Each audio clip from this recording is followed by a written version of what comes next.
I'm John Ireland, and I've been a resident of Santa Barbara for a long time now. And I want to let you in on a secret. You have to watch KCTV's Around the Town. It's the show that keeps me informed of what's going on in my community. I tune in. Why don't you? Come on, win one for the Gipper.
And welcome to another edition of Around the Town. I'm Ken Boxer.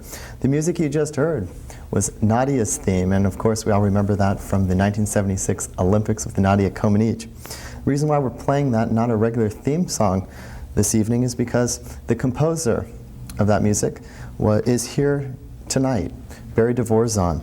You may know Barry from Nadia's theme, but he also owned a record company, a publicity company. He's been in the business 25 years. So he really is a superstar in the entertainment business. He's had over 20 hits during this 25 years, Bless the Beast and the Children being one of them that the Carpenters made popular. Feelings, you may recall. He sold 2 million copies from the theme song, I should say the television show theme, SWAT.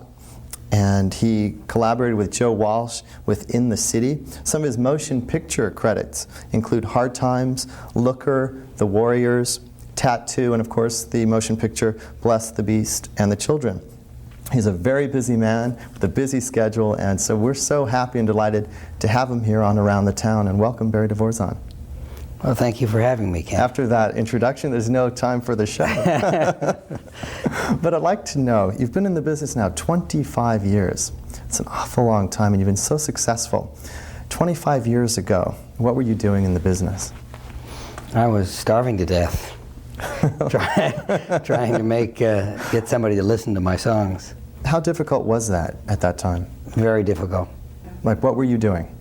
Specifically, what are some of the things that a young composer of music is doing 25 years ago today? Well, really about the same thing. I would go to a recording studio and make a demonstration record of my songs, and then I would try to gain access to the various record companies.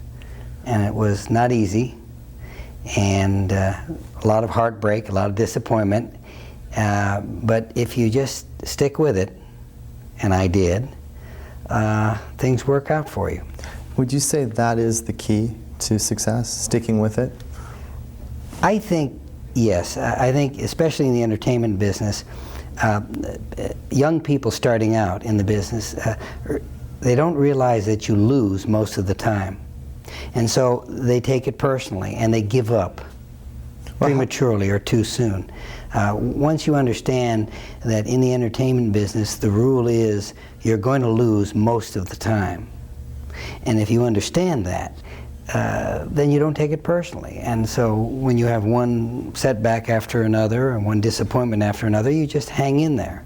But you know that now with hindsight. Did you have that 25 years ago? No.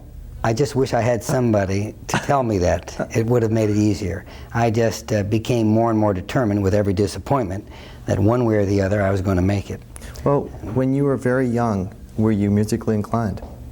Were you always Yes. tapping away and Yes. playing on the piano? What were some of the instruments you played early on?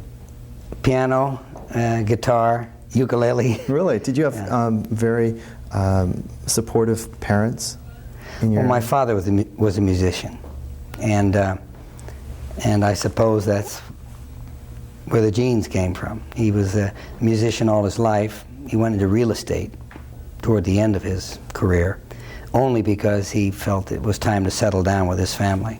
So it wasn't really too difficult then to tell your parents, if you will, that you want to be a professional musician?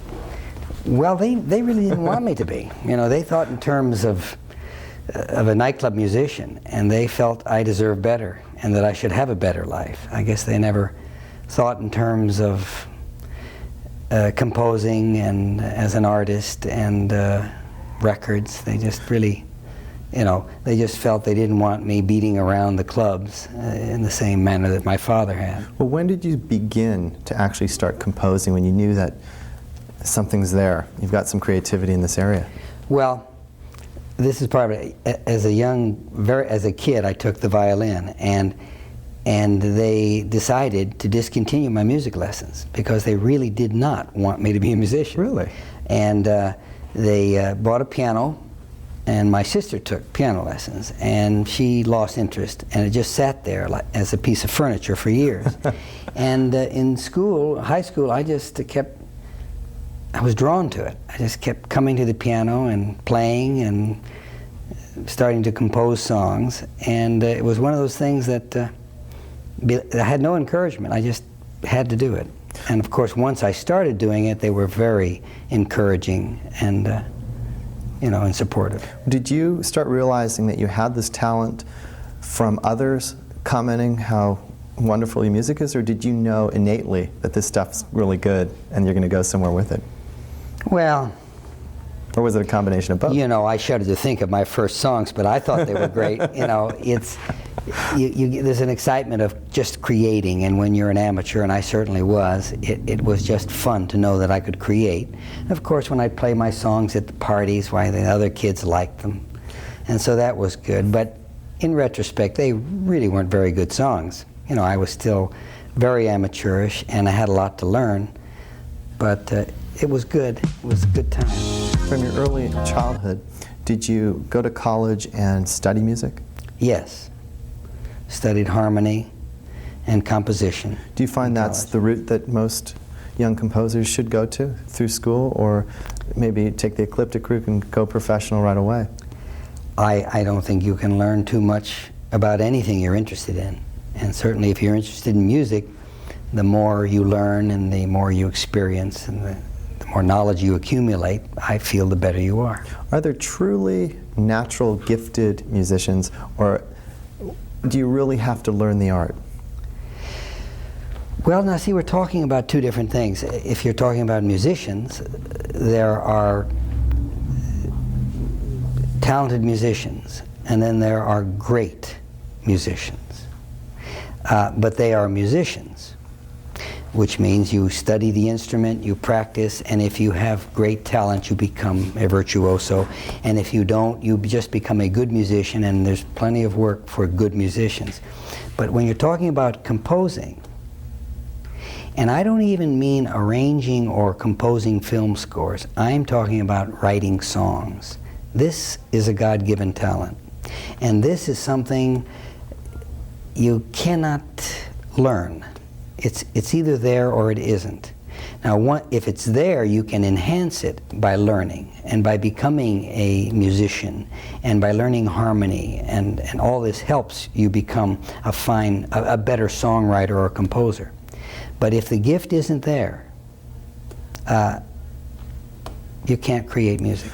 Speaking of creating music, early on in your career, you don't have the pressures of somebody saying, I want this by such and such a date. Let's look at this film score and write. Let's look at the film without any sound and you put the music to it.